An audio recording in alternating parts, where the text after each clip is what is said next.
Hello, नमस्ते, very good morning, good afternoon, good evening. मेरा नाम है सौम्य मोहन शर्मा और आप देख रहे हैं ड्राइंग हाउस। और आज के जो हमारे गेस्ट हैं उनके बारे में एक छोटा सा इंट्रोडक्शन देना चाहता हूँ सबसे पहले कि हम अपना ये सेशन स्टार्ट करें। उनका नाम है बृजमोहन पांडे जी और he is a very very popular, extremely talented writer जो जाने जाते हैं अपने कई सारे टीवी शोज के लिए जिनके लिए उन्होंने लिखा है। इज अ राइटर, लेकिन मुख्यतः वो जाने जाते हैं हमारे फेवरेट, हमारे बिलवेड इंडियन सुपर हीरो के लिए, शक्तिमान। जी हाँ, Brijmohan Pandey ji is the writer of Shaktiman. Shaktiman के असंख्य एपिसोड्स के लिए उन्होंने लिखा है। जो डायलॉग्स हैं, फेमस डायलॉग्स हैं, लाइक अंधेरा कायम रहे, और जो शक्तिमान का जो उड़ने का स्टाइल है, जो शक्तिमान और उनके जो फेमस कैरेक्टर्स हैं, उनके जो विलन्स हैं और जो सपोर्टिंग कैरेक्टर्स हैं, और शक्तिमान हो या फिर गंगाधर हो, उनके जो छोटे छोटे एलिमेंट्स हैं कि वो कैसे बोलेंगे, कैसे नरेट करेंगे बात, किस तरीके से अपनी बात को आगे रखेंगे, वो सब उस सब में बृजमोहन जी का अपना कंट्रीब्यूशन है। इसके अलावा Brijmohan ji is also known for having been worked on Shakalaka Boom Boom. I suppose all the 90s kids जो इस वीडियो को देख रहे हैं वो सब शाकालाका बूम बूम से डेफिनेटली अपने आप को रिलेट कर सकते हैं मेरी तरह। So he's been the writer for Shakalaka Boom boom. He's also been the writer for देवों के देव महादेव। बहुत रिसेंटली उन्होंने विघ्नहर्ता गणेश ऑन सोनी चैनल, उसके लिए कई सारे एपिसोड्स लिखे हैं। He's also worked on संकट मोचन महाबली Hanuman. So the list is very long. मैं आज बहुत ज्यादा खुश हूँ क्योंकि इतने सीनियर राइटर ने हमारे इस इनविटेशन को एक्सेप्ट किया है। उन्होंने ना केवल एक्सेप्ट किया है बल्कि वो हमारे लिए समय निकाल रहे हैं। ये हमारे लिए, हमारे चैनल के लिए बहुत गर्व की बात है। So without wasting any other time, let's get started.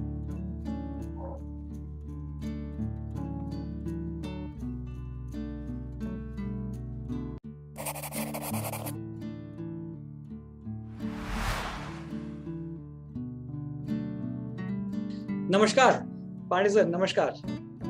नमस्ते नमस्ते। कैसे हैं आप? मैं तो बस बढ़िया हूँ।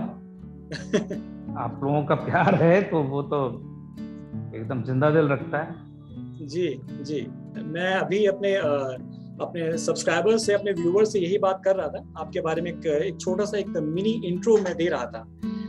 हालांकि इंट्रोडक्शन देने की कोई जरूरत नहीं है, लेकिन शायद मैं मानता हूं कि यूजुअली देखा जाता है कि सभी आर्टिस्ट कहीं ना कहीं लिंक्ड होते हैं किसी ना किसी हॉबी से, किसी ना किसी रुचि से। और आपका और हमारे चैनल का जो मुख्य, जो मेन टॉपिक है, वो कहीं ना कहीं बहुत गहराई तक जुड़ा हुआ है, और वो है किताबें, कॉमिक बुक्स। ओके। हमारे इंडिया में क्या, बल्कि ओवरऑल अगर वर्ल्ड की बात की जाए तो आज की डेट में कॉमिक बुक सुपर हीरोज का वर्चस्व है। हर जगह वो पढ़े जाते हैं, जाने जाते हैं। भारत में भी एवेंजर्स और फलाना XYZ, ना जाने कितने कैरेक्टर्स हैं जो कि आज की जनरेशन ने इतने आराम से अडॉप्ट कर लिए हैं जैसे कि वो हमारे अपने ही होंगे। हालांकि हमारे अपने सुपर हीरोज भी हैं। मैं अपने प्यारे शक्तिमान को तो मैं मेंशन करूंगा ही, लेकिन उसके अलावा हमारा प्रिंट मीडिया जगत भी है जो कि आज से नहीं, करीब कुछ नहीं तो 30, 40, 45 सालों से किताबें छाप रहा है, बुक्स आ रही हैं। बिल्कुल बिल्कुल जी। और आज की जनरेशन जितना अपना समय मोबाइल और इंटरनेट पे निकाल लेती है, कभी कभी आश्चर्य होता है सोच के कि उनके पास, अगर ये बोला जाए कि इंडियन कॉमिक बुक इंडस्ट्री या इंडियन कॉमिक बुक कम्युनिटी की बात करें कि भाई क्या आपको डायमंड कॉमिक्स पता है, क्या आपको राज कॉमिक्स पता है? So most of the viewers, most of the Indian kids, उनको पता तो होगा, लेकिन उनको पता होगा सुपरमैन, उनको पता होगा बैटमैन, उनको पता होगा शक्तिमान, बिकॉज वो हमारा एक मूविंग पिक्चर के रूप में आया। But at the same time अगर हम प्रिंट मीडिया की बात करें, किताबों की बात करें, तो थोड़ा सा मुझे दुर्भाग्य लगता है कि किताबों का जो कहते हैं कि जमाना जा रहा है, वो सोच के बड़ा अजीब लगता है। आप जी, आप बोलिए। आप एक राइटर हैं सर, और अमूमन मैं शुरुआत अपने इंटरव्यूज की ऐसे ही करता हूं कि आप अपना इंट्रोडक्शन बताएं, लेकिन मैं सबसे पहले सवाल आपके सामने रखना चाहता हूं। एक राइटर होने के नाते किताबों के प्रति प्रिंट मीडिया के प्रति जो आज की जनरेशन की जो इग्नोरेंस है, आपको वो देखकर क्या लगता है?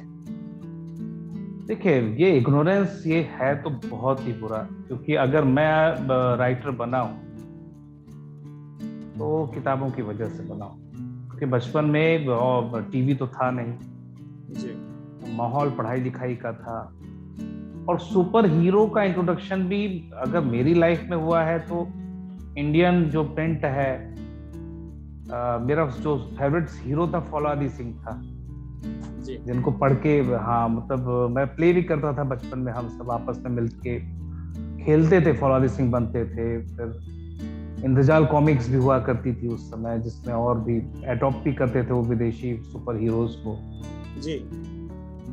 तो वो फिर जो पुराण की चीजें पढ़ी, बाकी नॉवेल्स पढ़े, और पढ़ने का जो सिलसिला था उसने ही मतलब एक आज मैं जो हूँ वो मैं बन पाया। और आज की जनरेशन अगर प्रिंट मीडिया से दूर जा रही है, किसी को उसका कारण थोड़े हम भी हैं कि हमने उसको वो चीजें अवेलेबल नहीं कराई। फिर शायद वो जो क्रांति आई हमारे देश में 90s के बाद, अचानक से मोबाइल आ गए, टीवी आ गया, कंप्यूटर आ गया, टैब, तो इन सारी चीजों ने भी आकर्षित किया। और शायद इनके ऊपर जो कंटेंट था इंडियन, वो हम उतनी तेजी से अडॉप्ट नहीं कर पाए, क्योंकि बुक्स का शेप आज बदल गया है। हाँ। बहुत से लोग इंटरनेट पे पढ़ते हैं, वो आपको क्या बोलते हैं, मतलब अपने मोबाइल से पढ़ लेते हैं, या इसके भी तरह तरह के दूसरे गैजेट्स आ गए हैं जिसमें वो पढ़ाई करते हैं जी। तो उसमें शायद इंडियन कंटेंट को हम बहुत तत्परता के साथ या समय के साथ चलते हुए उसको हम ला नहीं पाए वहां पे। और जो हमारी पब्लिशर्स भी थे वो शायद बदलते हुए जनरेशन की नब्ज को भी इतना नहीं पकड़ पाए। उन्हें समझना चाहिए था कि अभी जब ग्लोबलाइजेशन होगा तो बाहर के जो हीरोज हैं, सुपर हीरोज हैं, उनके पास बड़ी पूंजी है, वो बहुत तेजी से घुसेंगे, वो जो क्वालिटी देंगे, वो जो कंटेंट देंगे, तो उससे कॉम्पीट तो हमको करना था। और ये है नहीं, आज भी पॉपुलर है। आप देखेंगे तो डिजिटल मीडिया में आज भी मोटू पतलू बच्चे देखते हैं। बिल्कुल। आज भी चाचा चौधरी उतना ही फेमस है जितना सुपरमैन है, बल्कि गांव खेने में ज्यादा ही हो गए शायद, तो चाचा चौधरी ज्यादा फेमस होंगे जी। साबू भी उतने ही फेमस है। तो दोनों तरफ से चीजें थोड़ी मिस हुई हैं, मुझे ऐसा लगता है। और ये हमारी जड़ों से काट रहा है कहीं ना कहीं हमारी जो आज की जनरेशन है उसको। तो as a guardian, as a teacher, as a senior person, जो भी कह लीजिए आप, तो ये हमारा कर्तव्य है कि अभी हमको अपनी चीजों से अपने बच्चों को जोड़ना होगा। कॉमिक्स जो होती है ना, वो आपके विजुअल्स को सटीक बनाती हैं। आप जो एक ख्याल आपके दिमाग में आ रहा है, जब आप उसको विजुलाइज करना शुरू करते हैं दिमाग में, तो वो बड़ा वेग होता है। लेकिन अगर आपने कॉमिक्स पढ़ी है और कॉमिक्स पढ़ते पढ़ते जब आप सोचना शुरू करते हैं, तो आप एक बहुत प्रॉपर वे में उसको विजुलाइज करना शुरू करते हैं। कॉमिक्स बहुत प्रॉपर होती है, जहां प्रॉपर लॉन्ग शॉट तो लॉन्ग शॉट, अभी क्लोज तो क्लोज। तो वो आज भी मुझे वो सपोर्ट कॉमिक्स बुक से मिलता है। कॉमिक बुक्स हो, कॉमिक बुक कैरेक्टर्स हो, चाहे वो सुपर हीरोज बड़े पर्दे पर हो, चाहे वो प्रिंट मीडिया पर हो, लेकिन ये बात तो तय है कि सुपर हीरोज का प्रभाव है, हर जगह है, हर हाँ। शायद वो इसलिए भी है क्योंकि वो एक यूनिवर्सल अपील रखते हैं, beyond religion, beyond caste system, वो एक यूनिवर्सल अपील रखते हैं। और शायद यही वजह है कि हर तबके में वो, चलिए मान लीजिए कि पढ़े ना जाते हो आज के डेट में, लेकिन देखे जा रहे हैं, पसंद किए जा रहे हैं।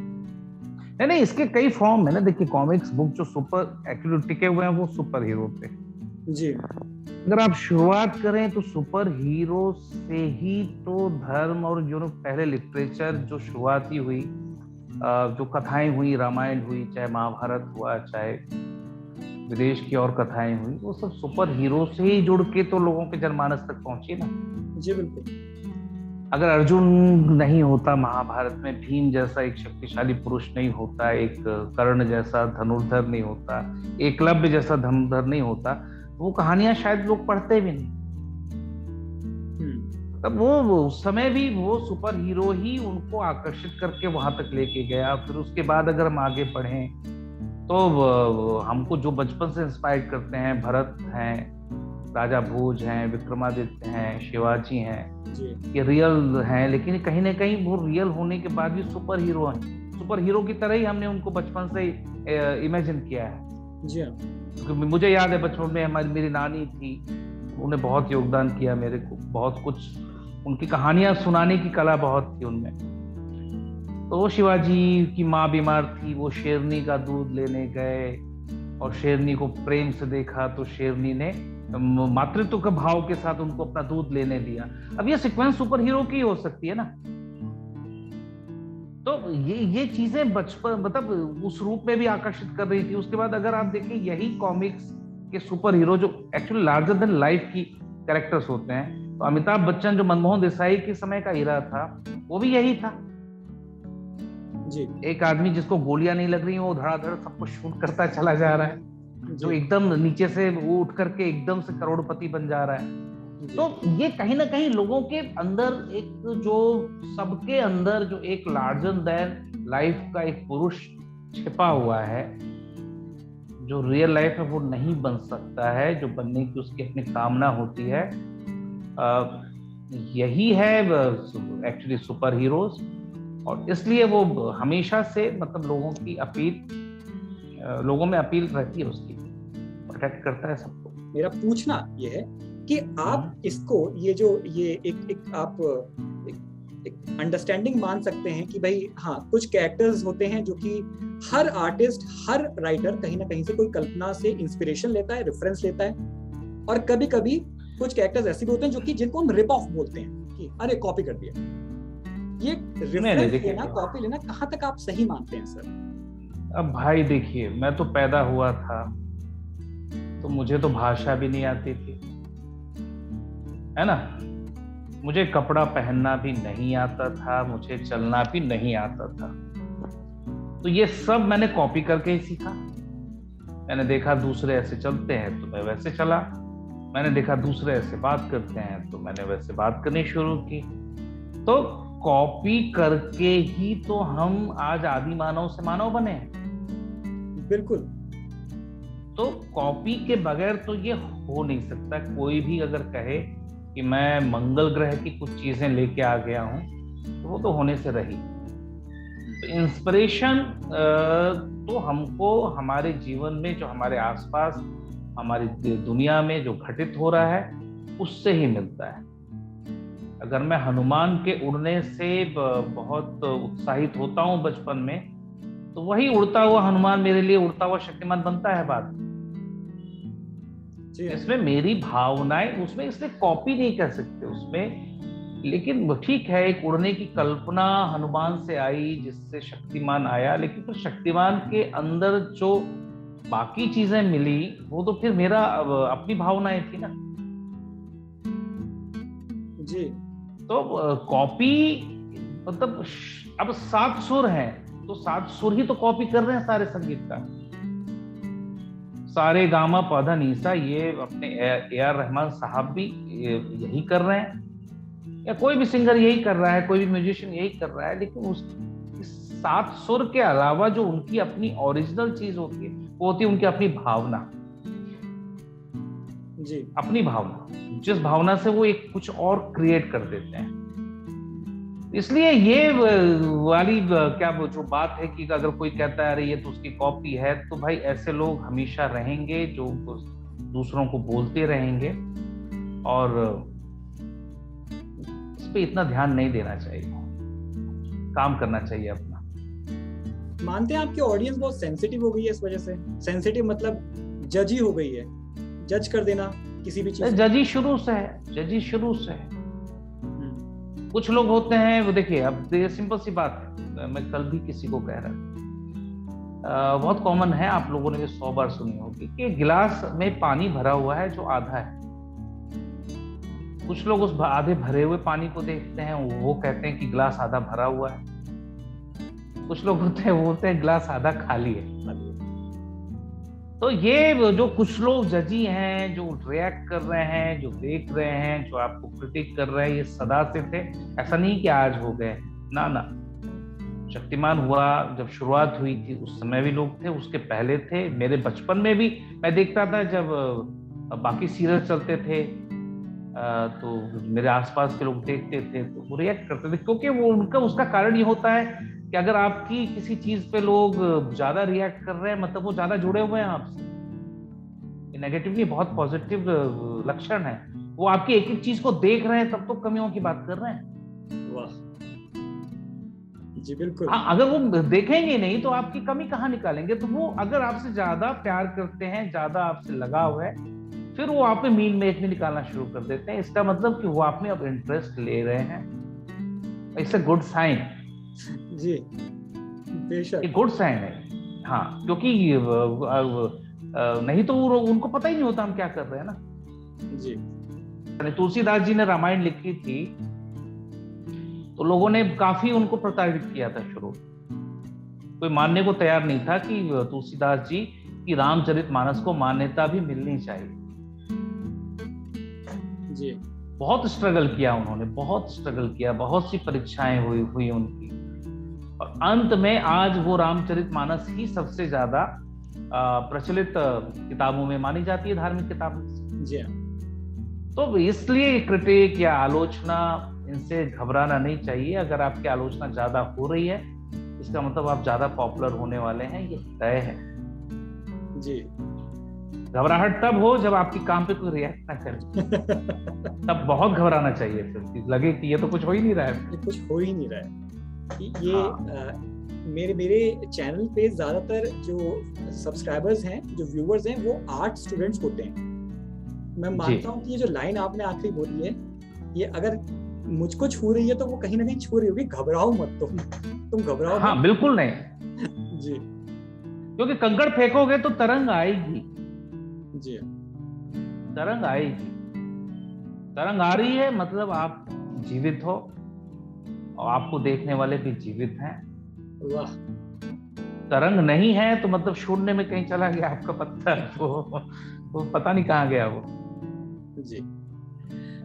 अच्छा, हम जब आपके क्रिएशंस की बात करते हैं, आपकी राइटिंग की बात करते हैं, तो सभी जानते हैं कि अभी सोनी पर विघ्नहर्ता गणेश आ रहा है। उसके लिए आया था, हाँ अभी बंद हुआ। हाँ, और संकट मोचन हनुमान, महाबली हनुमान, उसके लिए आपने लिखा है। हाँ, वो हम सबके बचपनों से एक और नॉस्टैल्जिया आता है, शाका लाका बूम बूम वाला, वो भी आपकी राइटिंग थी वो। और अगेन वंस अगेन एक फैन बॉय मूवमेंट है सभी के लिए जो देख रहे हैं। और देवों के देव महादेव अगेन, जिसने एक तरीके से शायद आई थिंक लाइफ ओके पे आया था, शायद वो लाइफ ओके पे आया था वो। तो उसने भी एकदम से along with टेक्नोलॉजी, VFX के साथ में, स्पेशल इफेक्ट्स के साथ में उस समय पे, कब की बात रही थी, शायद ये 2011। अच्छा, 11-12। हाँ 11-12। हाँ, तो उस टाइम पे वो मतलब माइथोलॉजी हमेशा से रही ही है हमारे यहाँ और हमेशा ही देखी गई है। लेकिन पता नहीं क्यों मुझको ऐसा लगता है कि देवों के देव महादेव ने एक झटका दिया था सबको, एक पॉजिटिव झटका। हाँ नहीं, झटका क्या था मैं बता रहा हूँ। देखिए, उसके पहले जो मैथोलॉजी हो रही थी वो एकदम शुरू में तो बहुत क्लासिक थी। जो B.R. चोपड़ा साहब की महाभारत आई थी या रामानंद सागर जी की रामायण आई थी, वो बहुत क्लासिक थी, बहुत अच्छे एक्टर थे, बहुत अच्छी राइटिंग थी, बहुत कुछ, वो एकदम क्लास था वो। उसके बाद फिर एक दौर आया कि नहीं, आप जब जेरोक्स करना शुरू करते हैं तो आपकी जनरेशन लॉस होनी शुरू होती है। होते होते 100वीं कॉपी जब निकलती है तो फैड होने लगती है जी। तो मैथोलॉजी लगभग बहुत ही फिक्स और एकदम टाइप होके रह गई थी। 2010 की बात आप करें तब तक आते तक। और जो भगवान थे उसको बहुत भगवान कह के रखा जा रहा था। उसके पहले इंसान थोड़ा दूर था। तो महादेव में जो सबसे बड़ी चीज थी, मतलब स्पेशल इफेक्ट वगैरह तो बहुत टेक्निकल चीज है, वो तो ठीक है, जैसे जैसे टेक्निकल प्रोग्रेस हुई है जी तो वो तो आएगी, लेकिन जो एक एज ए राइटिंग वाइज जो चेंज किया था, वो भगवान को बहुत ह्यूमनाइज किया था। जी भगवान को रोते हुए दिखाया था महादेव में, महादेव भगवान की पीड़ा को फोकस किया था कि भगवान भी हैं तो वो भी हमारी तरह ही मतलब सोचते हैं, या उनको भी वो अगर हम पे कृपा करते हैं तो वो हमारे कृत्य से दुखी भी होते हैं। तो उस एंगल को बहुत उस पे फोकस किया था हमने, और वो चीज लोगों को ज्यादा पसंद आई। जी बिल्कुल। और वहां से पूरे मैथोलॉजी की स्टोरी टेलिंग बदल गई इस देश में, देवों के देव महादेव से। As coming back on the topic of comic books, अब कॉमिक बुक्स में भी माइथोलॉजी बहुत स्ट्रांगली एम्बेडेड है। टेलीविजन पे तो है ही, कॉमिक बुक्स में भी, भारतीय कॉमिक बुक्स में है। क्या आप मानते हैं कि अगर माइथोलॉजी को एक्साइट किया जाए तो और भी, एज अ राइटर मैं पूछ रहा हूँ, एज अ राइटर और भी कई टॉपिक्स हो सकते हैं जो कि इंडियन रीडर्स एक्सेप्ट करेंगे अगर हम साइंस में भी जाएं तो? हाँ, मतलब देखिए, अगर कहा जाए बचपन तो अमर चित्र कथा, भूल गया था नाम लेना उसका। बिल्कुल बिल्कुल जी हाँ। अमर चित्र कथा से ही, या दो लोग हैं, एक तो अपने वो जो पेंटर थे हमारे राजा, तो राजा रवि वर्मा वो हैं जिन्होंने भगवान शिव, अगर आज हम हमारी कल्पना में हैं तो वो उनकी बनाई पेंटिंग की वजह से है। राम हो, कृष्ण हो, हनुमान हो, जो भी हो, तो उन्होंने ये बीड़ा उन्होंने उस समय एक उठाया था कि सारे पुराणों को पढ़ के उसके कैरेक्टर्स को उन्होंने पेंटिंग करना शुरू किया। तो और वही काम फिर बाद में अमर चित्र कथा ने किया कि उस कहानियों को समेट करके कॉमिक्स बुक में देना शुरू किया, जिस वजह से आज बहुत से बच्चे, बल्कि मेरा बचपन भी शुरुआती दौर में जो बेसिक मैथोलॉजी की कहानियों को जाना था वो वहीं से मैं जान पाया था। अब अगर आप मैथोलॉजी के साथ नए एक्सपेरिमेंटल या साइंस की बात करें तो आपको शक्तिमान का बेस मैथोलॉजी है, बेशक, अगर आपने देखा होगा तो जी कंप्लीटली मैथोलॉजी है। वही गुड एंड इविल है, वही कुंडलिनी शक्ति है, वही पंचतत्व है, कुछ भी ऐसा नहीं है जो मैथोलॉजी से बाहर, क्योंकि उसमें शक्ति अंदर ढूंढी गई थी, जाके बाकी सारे सुपर हीरो को शक्ति बाहर से मिली, शक्तिमान की शक्ति अंदर थी, उसको अंदर से मिली। तो आज भी अब बहुत से कैरेक्टर हैं जिनको अगर हम ये कल्पना करें कि सपोज भारत है, सपोज 5,000 साल या 10,000 साल से अगर हम माने कि यहाँ पे सभ्यता है, हिंदू धर्म लोग मानते हैं जी, सारी दुनिया में ये धर्म लगभग खत्म हो चुका है, जो वहाँ की ओरिजिनल थी। लगभग हर देश में कुछ ना कुछ और चीजें आई और वो उस प्रभाव में चले गए, बट भारत जैसा था वैसे का वैसा आज भी है। तो क्यों है ऐसा? कौन सी शक्ति है जो इसको संभालती है, ऐसे बना के रख रही है? क्योंकि आपको ताजुब होगा, जब कुंभ का मेला होता है तो कहां से कितने करोड़ों निकल के आ जाते हैं वो नागा साधु, और कुंभ के समय दिखते बाद कहां चले जाते हैं? फिर कौन कंट्रोल करता है, कौन संगठित कर रहा है उनको, कौन नियंत्रित करता है? तो ये बहुत सी चीजें हैं जो बहुत अनछुई चीजें हैं, जिसको अगर हम मतलब प्रिंट मीडिया के माध्यम से भी लेके आए तो लोगों में रचेगी बसेगी। और प्रिंट मीडिया का मतलब सिर्फ मैं छपाई हुई चीजों को नहीं मान रहा हूँ, मतलब वो फोन पे भी लोगों के आए, वो कंप्यूटर पे भी आए जी। ये एक कॉमन सवाल है जो कि ये कह लीजिए कि मेरी तरफ से ना होके एक तरीके से जितने भी फैंस हैं, ये फैन वो आता ही है जब भी हम किसी से भी बात करें जो कि शक्तिमान से रिलेटेड है, इस एपिक कैरेक्टर से रिलेटेड है। और मैं वो सामने ये रखना चाहूंगा कि जब आपने शक्तिमान लिखना शुरू किया, शक्तिमान पॉपुलर होना शुरू हुआ और वो सभी के दिलों में, सभी भारतीयों के दिलों में उसने अपनी जगह बना ली। उस समय पर एज अ राइटर, क्या आपकी लाइफ में एज अ राइटर, मैं पूछूंगा, एक शब्द है क्रिएटिव ब्लॉकेज, जो कि आजकल बड़ा फैंसी हो गया है, कि भाई मैं लगातार लिख रहा हूँ इसके बारे में, अब क्या लिखूं? क्या कभी ऐसा कोई मोमेंट आया सर शक्तिमान लगातार पॉपुलर होता चला? हाँ, लेकिन नहीं, इतना नहीं आया, कभी नहीं आया। देखिए, दो चीजें हैं कि अगर मैं बहुत अपने आप को बांध देता एक फ्रेम में, है ना, या शक्तिमान की जर्नी का एक क्लाइमैक्स मेरे पास होता, तो डेफिनेटली मैं कहीं ना कहीं राइटर ब्लॉकेज में फंस जाता कि मैंने तो यहाँ तक पहुंचा दी कहानी, अब इसके आगे कहाँ जाऊंगा जी। तो मैंने तो अपने एज ए राइटर की कहानी शक्तिमान को बना के उसके साथ ही बह करके शुरू की ना जी। तो इसलिए वो ब्लॉकेज, इसलिए वो 9 साल तक चला, और मेरे ख्याल से अगर चलता रहता तो आज तक भी चलता वो, क्योंकि डे टू डे लाइफ से कहीं ना कहीं इंस्पिरेशन मिलती थी। देश में बीमारी होती थी तो मेरा वो कीटाणुमैन आ जाता था जी। जब पॉल्यूशन होता था तो मेरी प्लास्टिका आ जाती थी। तो मैं तो बहुत रिएक्टिव होकर लिखा है शक्तिमान, हमने बहुत रिएक्टिव होकर जी, है ना। जब गुटखा ज्यादा बच्चे खाने लगे तो फिर हमारी कहानी उस ढंग से मुंह मुड़ गई वहां पे जी। तो इसलिए, और तो उसमें फटीक आना या एक ब्लॉकेज आना, इसके चांसेस कम होते हैं अगर आप जीवन जी रहे हैं तो, क्योंकि आपके जीवन में तो कभी ब्लॉकेज नहीं आता।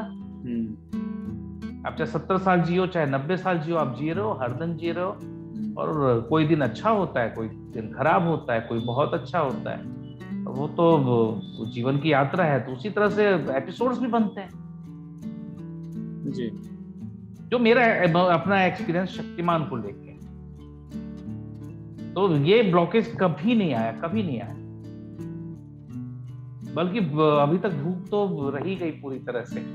जैसे लगा कि कुछ कहा ही नहीं अभी तक, तो बहुत कुछ कहना बाकी है। क्या ये भूख आगे कंटिन्यू होगी? क्या हम मान सकते हैं कि और सुपर हीरोज आपकी तरफ से आएंगे? देखिए, सुपर हीरो बिल्कुल आएंगे, क्योंकि उसके बाद कोशिश की थी शक्तिमान के बाद शाका लाका बूम बूम आया। जी हाँ, जी हाँ, जी हाँ, जी। आर्यमान भी किया ही था। उसके बाद अगर देखा जाए तो जब संकट मुझे हनुमान कर रहा था, तो वहां भी हनुमान तो रियल सुपर हीरो थे, बिल्कुल, जो मिल गए थे। तो उनके साथ भी बहुत कुछ उस समय खेला था मैंने। जी हाँ, जी हाँ। और भविष्य में भी सुपर हीरो करने की इच्छा है, क्योंकि शक्तिमान जब किया था वो आज के 20-25 साल पहले की बात है, जब मोबाइल भी इतना पॉपुलर नहीं हो पाया था। तो वो जनरेशन अलग थी। आज का युग जब इतना हाईटेक सारी चीजें सबके पास हैं, आज आप अपने घर में बैठे हो, मैं यहाँ बैठा हूँ, हजारों किलोमीटर दूर हैं, फिर भी हम इस तरह से बात कर रहे हैं जी। तो इस माहौल का जो सुपर हीरो होगा वो कितना बड़ा होगा। आज का शक्तिमान वो शक्तिमान तो हो ही नहीं सकता जो 25 साल पहले का था जी, है ना, क्योंकि वो फोटो लिया कि नहीं लिया। आज तो शक्तिमान होता तो हर कोई फोटो लेता, सबके हाथ में मोबाइल जी जी। हाँ, मतलब तो उस आज के परिप्रेक्ष्य पे एक सुपर हीरो होना चाहिए। वो होगा तो कितना बड़ा होगा, उसकी विषय वस्तु कितनी अलग होगी। और मैं ढूंढ रहा हूं कि कोई ऐसा दिलेर कोई मिले, क्योंकि सुपर हीरो बनाने के लिए बहुत अच्छे बड़े विल की जरूरत होती है, प्रोड्यूसर को भी जी। तो मुकेश जी थे कि उन्होंने शक्तिमान बनाया, बेशक बाद में कहाँ प्रोड्यूसर आ पाए जी। हम पिता शब्द कहते हैं, दुनिया में सभी पिता हैं, लेकिन हमको अपने पिता ही याद आते हैं जी, पिता शब्द के साथ जी। तो शक्तिमान शब्द चूंकि उन्होंने उसको जिया, साकार किया, तो ये एक तरह से उनकी इमेज बन गई है अभी जी, या शक्तिमान की इमेज मुकेश जी बन गए हैं, जो कह लीजिए आप जी। तो वो तो है, उसमें तो कोई, और उतने पॉपुलर ऋतिक रोशन साहब भी नहीं हो पाए, कोई मिल गया के बाद भी जी जी, क्योंकि वो ऋतिक रोशन पहले थे। एग्जैक्टली सुपर हीरो नहीं बन पाए वो। हाँ जी सर। बट मुकेश खन्ना कहीं और थे, उन्होंने पहले भीष्म पितामह बने तो भीष्म पितामह बन गए वो। हाँ, मुकेश खन्ना नहीं रह गए, और जब शक्तिमान बने तो शक्तिमान बन गए, वो मुकेश खन्ना नहीं रह गए। ये टीवी में ही संभव है क्योंकि देखिए टीवी और फिल्म में यही फर्क होता है। आप टीवी में एक्टर को उसके कैरेक्टर के नाम से ही जानते हैं।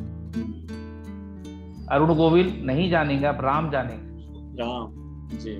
हाँ, जो आपने बोला है अभी और जो आप जिस तरह से आपने जो बताया है, जिस तरह से मुझे उसका प्रभाव पड़ा है एक विद्यार्थी के रूप में, और मेरे रोंगटे सच में खड़े हो गए।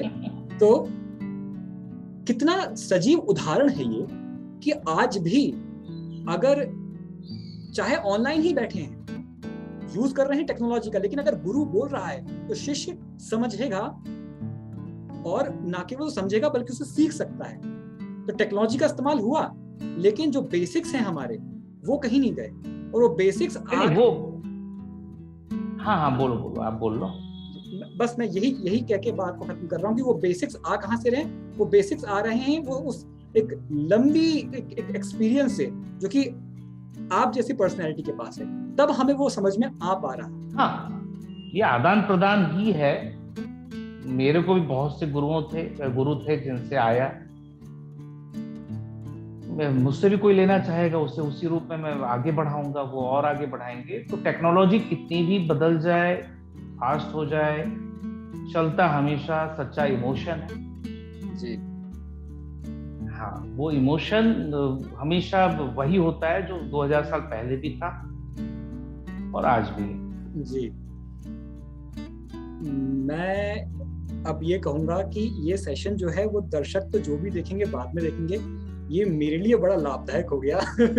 और मैं वाकई में सर मैं कहूंगा कि जब भी, जैसे मैंने पहले कहा कि पब्लिशर्स हैं, आर्टिस्ट हैं, बहुत कुछ सीखने को मिलता है। सभी मेंटोर्स बन जाते हैं। जो कोई अच्छा तजुर्बा ला रहा है, सकारात्मक सोच ला रहा है आज की जनरेशन में, हमारी जनरेशन में, वो हमारे लिए लाभदायक है। तो हमें वाकई में वो बहुत वो हमारे लिए मेंटोर ही होते हैं। और जिस तरीके से आज आपसे बात हुई, पहली बार बात हुई, और बस एक ही टाइटल लगा हुआ था इस अब तक की, हाँ पांडे सर से बात होगी और शक्तिमान के राइटर, लेकिन जब जान रहा हूं आपको तो इतनी कमी खल रही है कि ये अब क्यों खत्म हो रहा है सेशन, क्योंकि अभी तो जानने की शुरुआत, मतलब अभी तो पानी छलका भी नहीं। ठीक है, नहीं तो ठीक है, ये क्या बोलते हैं इसको कि दोबारा यहीं से शुरू करेंगे कभी। जी बिल्कुल बिल्कुल सर। मैं अंत में यही कहना चाहूंगा कि इस सेशन के लिए, इस समय के लिए जो आपने हमारे निकाला है, on behalf of the entire team of the drawing house, जो कुछ भी एक वीडियो पे हम लोग काम कर रहे होते हैं और अलग अलग भारतीय आर्टिस्ट को, प्रकाशन को सामने लाने की कोशिश कर रहे हैं, उसमें आपका आज का ये योगदान अतुलनीय है। बहुत बहुत आपका धन्यवाद इसके लिए, बहुत ज्यादा शुक्रिया आपका। आप लोगों का भी नमस्कार जी। और अच्छा लगा जी जी। एक लास्ट टाइम मैं एक शाउट आउट देना चाहूंगा आकार जैन को भी, जिनकी वजह से हम लोग आज मिल पाए हैं, बात कर पा रहे हैं। हाँ बिल्कुल बिल्कुल। जी जी ठीक है, मेरी विश दीजिएगा उनको भी। जी बिल्कुल। तो मैं उम्मीद करता हूं सर कि इस वीडियो को जो कोई भी देख रहा है, और जितने भी आर्ट स्टूडेंट्स देख रहे हैं, शक्तिमान फैंस और रीडर्स तो ठीक है, कॉमिक बुक रीडर्स फैंस होंगे, लेकिन जो आर्ट स्टूडेंट्स हैं, मेरा ये मानना है, भरोसा है कि कुछ ना कुछ वो आज सीख कर लेकर जाएंगे यहाँ से, और जानने को उनको मिलेगा, समझने को मिलेगा। और जितनी बार भी इस तरीके की वीडियोस देखी जाएंगी, उनके लिए यकीनन लाभदायक ही होगा। बिल्कुल, और ये मेरे लिए भी सौभाग्य की बात होगी भाई। चलिए सर, एक बार फिर से बहुत बहुत धन्यवाद। धन्यवाद आप लोगों का भी, और नमस्कार सभी लोगों को, जितने भी दर्शक हैं सब। जी।